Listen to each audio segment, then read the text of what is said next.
concepts I want to cover.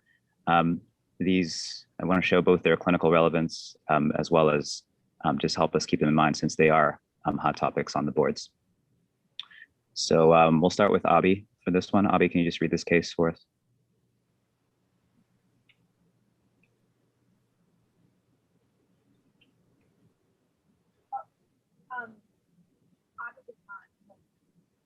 Oh, Abhi's not a panelist, I'm told. Okay. Ray, do you want to read it? Go ahead. Correct. Sagittal upright long segmented graph shown.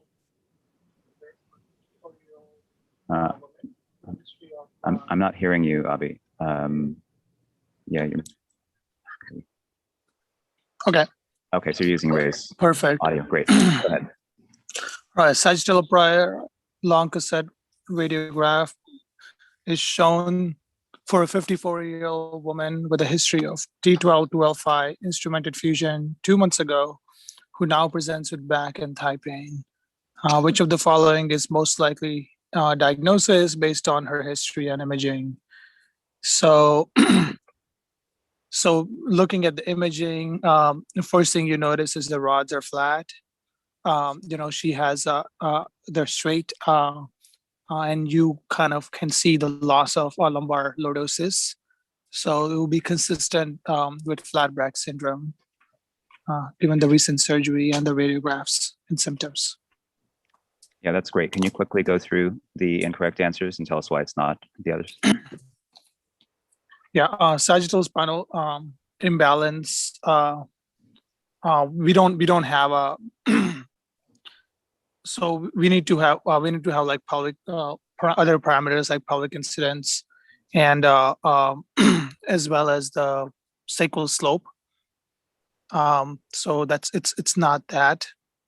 We don't have the measurements for that. Pseudoarthrosis, you can't really it's hard to tell by just an X-ray radiograph. You may need other forms of imaging, likely an MRI, even a CT scan would be helpful. Adjacent segment disease, you may be able to see on the X-ray, but I don't see any frank listhesis of the vertebral bodies adjacent to the fusion, but would need other forms of imaging to confirm this as well as flexion extension films. And instrumentation failure, instrumentation looks intact on this X-ray, so that would not be the case. Okay, so you arrived at the right answer, and I agree with your reasoning for a couple of them, but not others. You can look at this and get a gross sense for the sagittal spinal balance and see that it's not grossly off, even if you don't have a plumb line dropped from C7 here, and we'll go through that. There isn't evidence of pseudoarthrosis or adjacent segment disease, and you are correct that an MRI would be helpful to assess that, but based on what they've given us here, we don't have any evidence of an adjacent segment failure here, or instrumentation failure, as you said. That was correct. So flat back syndrome, and we see this commonly with patients, any one of the million or so patients who got Harrington rods placed between the 60s and 90s. And you were correct, Abhi, that this can be characterized by a loss of lumbar lordosis, which I'll get into, and results in forward tilting of the trunk and inability to maintain an upright posture, back pain, and other radicular symptoms. So the etiology is primarily iatrogenic, obviously, through previous fusions or with extension instrumentation. So here are some of the surgical treatments. Not a key focus here, but I will provide some interesting guidance that we have about using osteotomies for deformity correction. Adjacent segment disease, as you said, there's no evidence of that on this X-ray, but it would be helpful to have more imaging. It's also less likely given the timeline that they gave us here. And this picture will also be our first reminder of what it looks like to drop a plumb line from C7 to get a sense for the sagittal vertical axis, which we can see here is likely within normal limits. So that argues against the first answer. Okay, and of course, there's no evidence of instrumentation failure or pseudoarthrosis. So with that, just in terms of the field of adult spinal deformity surgery, spinal deformity was a recognized clinical condition, I mean, going back to Hippocrates. But really, if you look at the field of deformity surgery, it's really in the 70s that several, primarily French investigators, started to revive a view of spine surgery from the perspective of a global spinal balance. And Jean Dubousset is one of the leaders in this field. He's a pediatric orthopedist in France. I like this quote in a recent lecture he gave, that we have to remember the entire head is the first vertebra, the entire pelvis is the last vertebra. And so in your imaging, remember that the imaging that we often get to assess spinal disease can miss an important big picture that should be part of one's global assessment of functionality in patients with spinal conditions. He also focused around the importance of maintaining upright posture with minimal physical effort, and I'll get into the cone of economy concept that he used to describe this. Duval-Beaupère, Jackson and Hales gave us some of the more pelvic and sacropelvic measurements that we're using now to assess spinal alignment, such as pelvic retroversion, which you'll hear from time to time as another way to talk about pelvic tilt, lumbar lordosis, and sagittal alignment.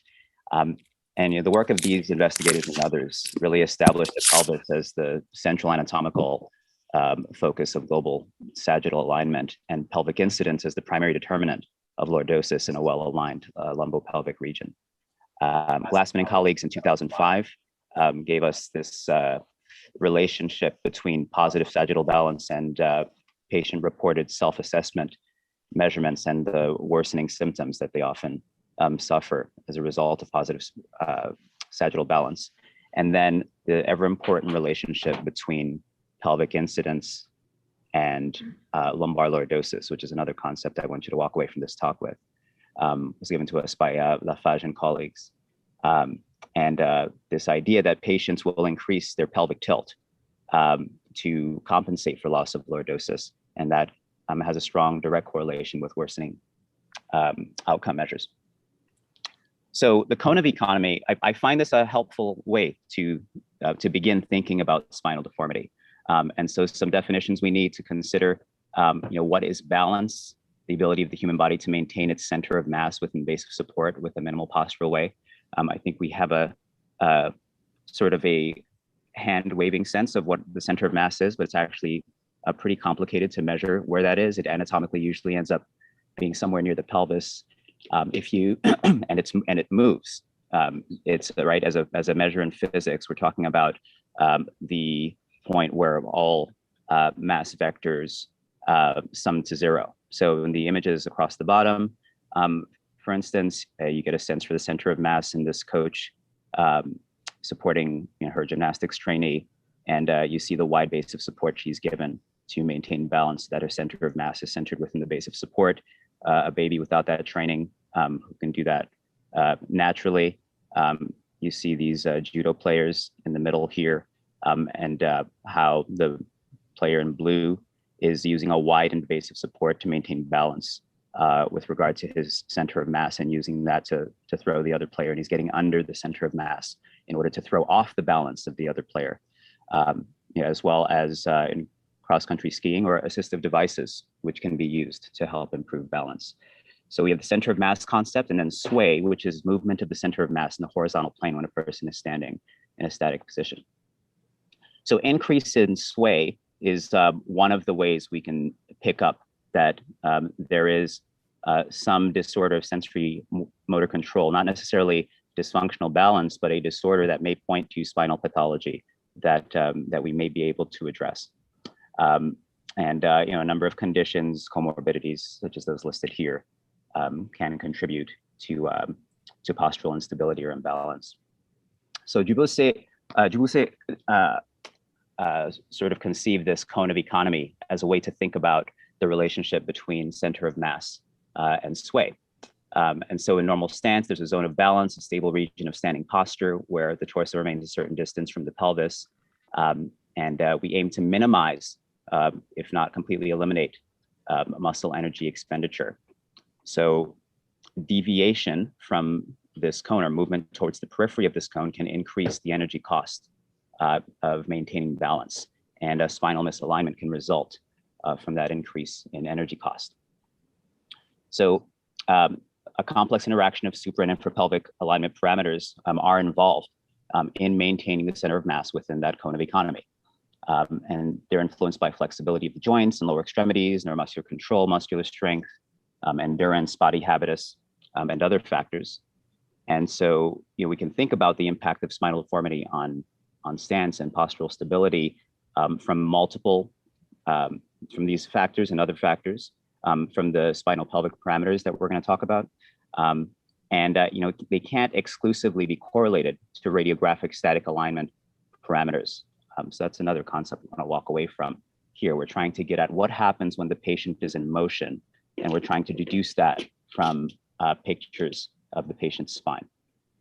So spinal deformities are conditions affecting normal sacropelvic alignment or alignment in other areas of the coronal and sagittal planes of the spine. We talked about movement to the periphery of the cone of economy as movement that requires additional energy expenditure to maintain balance. And I gave you some examples and images of how external support may be required to prevent falls. In this talk, I won't talk about bracing, but this is a good time to think about what is the role of bracing in providing your patients with improved postural stability postoperatively. So common presenting symptoms from disorders of balance, disorders of the ability to maintain one center of mass within the cone of economy include fatigue, progressive deformity, back pain, lower extremity pain and dysfunction, and disability. So, just seeing spinal deformity from this perspective, you can see why a full-length X-ray, often we'll say 36-inch X-ray, is a key component of a complete assessment of a patient's alignment. And so when you can drop that C7 plumb line to assess the sagittal vertical axis, and you want to assess, do we have sagittal imbalance? Remember that 0 to 5 centimeters in adults, and this is board testable, is the range of normality.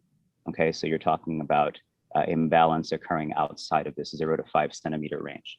So in the literature, compensatory mechanisms for sagittal vertical axis imbalance include reduction of thoracic kyphosis, hyperextension of spinal segments, retrolisthesis of one vertebrae upon the next, pelvic retroversion, which we said was another way to talk about pelvic tilt, hip and knee flexion along with ankle dorsiflexion, and other strategies that bring the axis of gravity towards normal biomechanical balance. So this is a way to understand both pathology that can show up, well, actually both normal and abnormal means of dealing with movement towards the periphery or beyond the periphery of the cone of economy, as well as surgical strategies that can be used to address disorders of alignment and balance.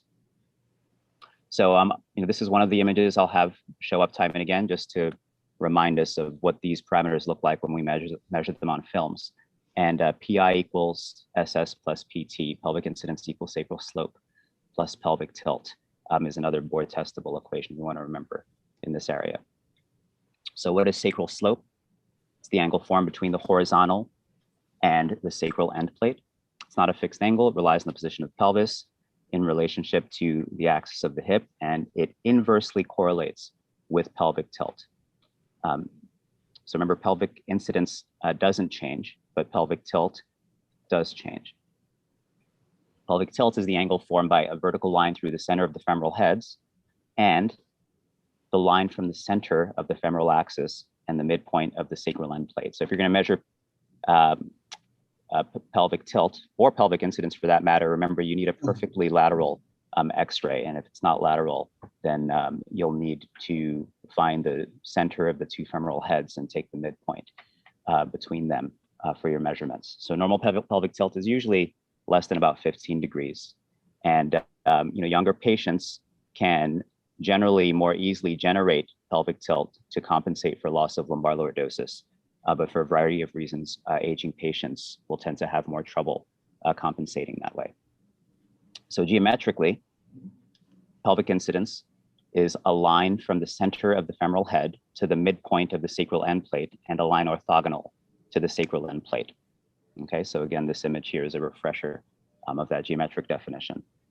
It generally increases during skeletal growth, but again, doesn't tend to change in the mature/adult patient.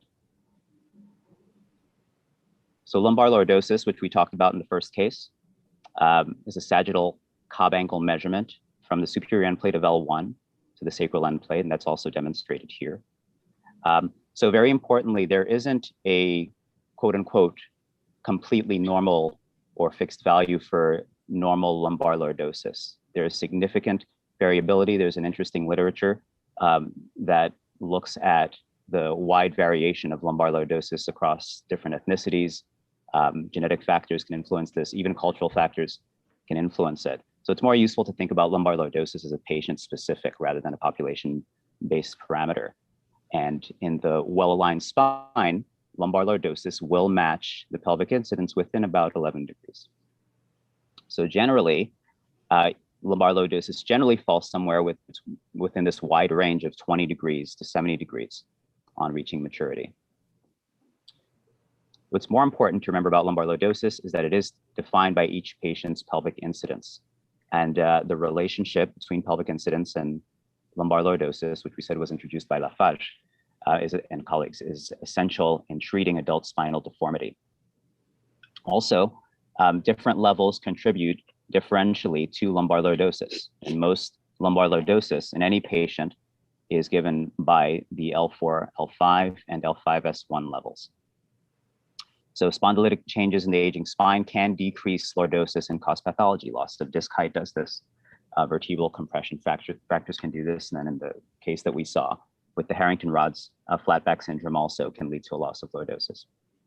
So another key concept to walk away from this with, I mentioned earlier, pelvic incidence minus lumbar lordosis with a mismatch of 10 or, depending on the source, 11 degrees, and a pelvic tilt of greater than 22 degrees is strongly correlated with an Oswestry disability index greater than 40. So at the bottom right of this slide, I've given a reminder of the scoring system that we're referring to here and how disabling this can be.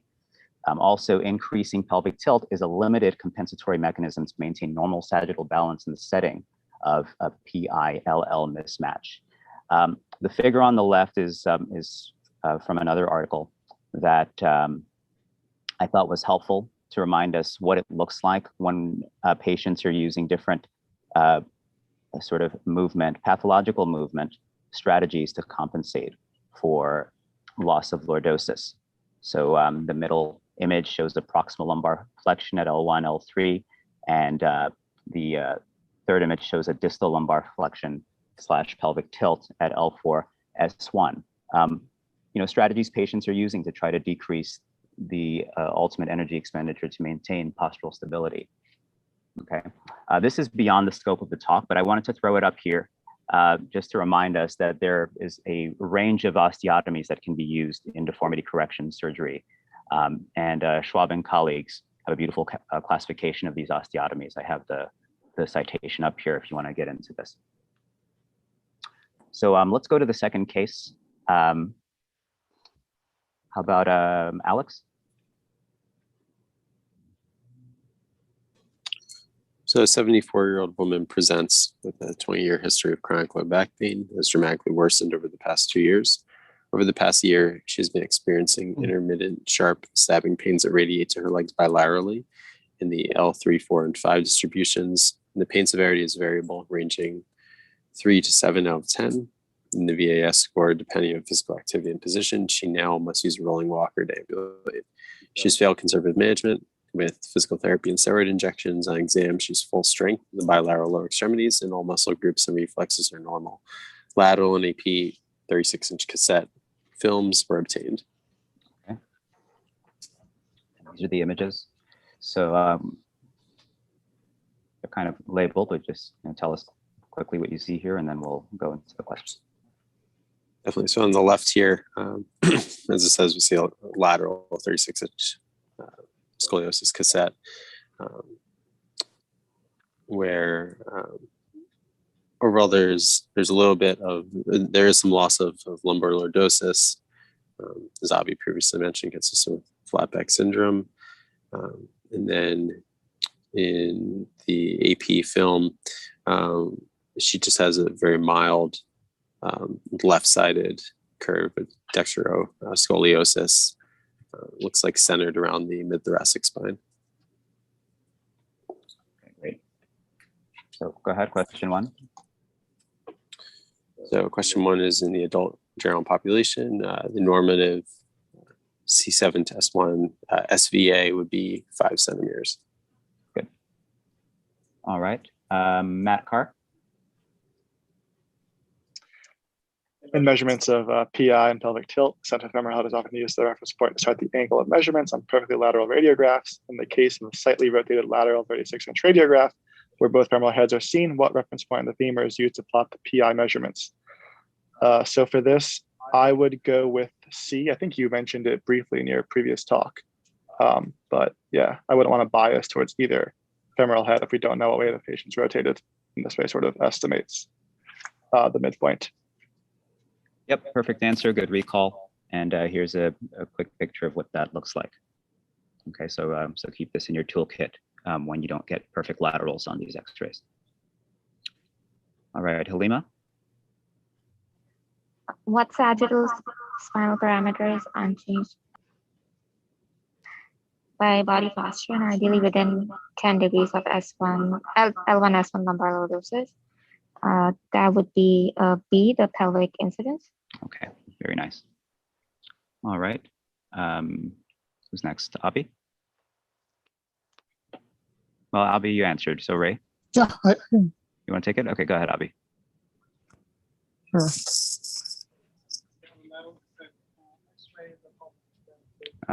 Not hearing you, not hearing you. On the lateral cassette, X-ray, the pelvic incidence. Okay. Go ahead. We hear you now. Go ahead. Okay. So the first is the angle subtended by a vertical reference line through the center of the femoral head and a line from the midpoint of the sacral end plate to the femoral head. And choice B is angle subtended by a horizontal line from the center of the femoral head and a line from the midpoint of the sacral end plate of the femoral head. And option C is angle subtended by a line drawn from the center of the femoral head to the midpoint of the sacral end plate and the line perpendicular to the center of the sacral end plate. So that would be the pelvic incidence, PC. Yep. Okay, good. All right, Ray, you want to take this one? Yeah, patients with the loss of lumbar lordosis have an intrinsic forward tilt of the trunk. What physical compensatory mechanism is used to maintain upright posture and horizontal gaze? So it will be increased pelvic tilt. Yep. Okay, very good. You can remember this figure. All right, terrific. So here are some take-home points for this talk. So a thorough history and physical examination clearly are essential to successfully treating patients with lumbar spinal deformity. In younger patients without spinal deformity, lumbar lordosis should be within 11 degrees of pelvic incidence, some say 10 degrees. A normal pelvic tilt is less than 15 degrees. Increasing pelvic tilt is a limited compensatory mechanism to maintain normal sagittal balance in the setting of a PI-LL mismatch. PI-LL mismatch of greater than 10 degrees and a pelvic tilt of greater than 22 degrees is strongly correlated with an Oswestry Disability Index score of greater than 40. In patients with a clinical presentation indicating sagittal imbalance, the initial radiographic imaging studies should include a 36-inch anteroposterior and lateral x-rays. And the sagittal vertical axis is defined as the, sorry for the typo here, horizontal distance measured from a vertical plumb line centered from the middle of the C7 vertebral body to the posterior-superior corner of the S1 end plate. Okay, these are my references, and that's all I have for spine conference. Thank you. So if I might make a comment, Ernest, first of all, that was an outstanding presentation, and you really simplified for the general audience as well as gave points that are valuable for the spine audience. And I think that the residents have an excellent command of this, as you can see from the answers they gave. And I think that's a testament to both the teaching of the senior and chief residents to the juniors, as well as the other spine faculty who are all incorporating this. My main point is, over the last 2 decades, neurosurgeons have become more involved in deformity surgery and more aware of these parameters. And I think the key, in my experience, has been I started 20 years ago, probably way under aware of these parameters. I think the danger is sometimes to be over aware. You can't always correct somebody to having a lumbar lordosis to, only 11 degrees or less from the pelvic incidence and other things. And occasionally you will put a massive correction on, and then you will have a big proximal junction kyphosis above it, which happens in 30 to 40% of the patients. So really the art here is, and that's what's happened in deformity surgery, is whether what we're able to do, but what we should do is not always the same thing. And I think that, we are appreciating more of that as the white team chief. And I think that, this is an important topic, both for deformity surgeons, but anyone doing spine surgery has to be aware of these parameters. And that's really the mantra now in the spine communities. Everyone is sort of a deformity surgeon in some ways. And if you ignore this, it's at the peril of the patient and yourself. And then the final point is, I like your little joke about the head being part of the top of the spine. I think many of us have always referred to it as C0. So great work, and thank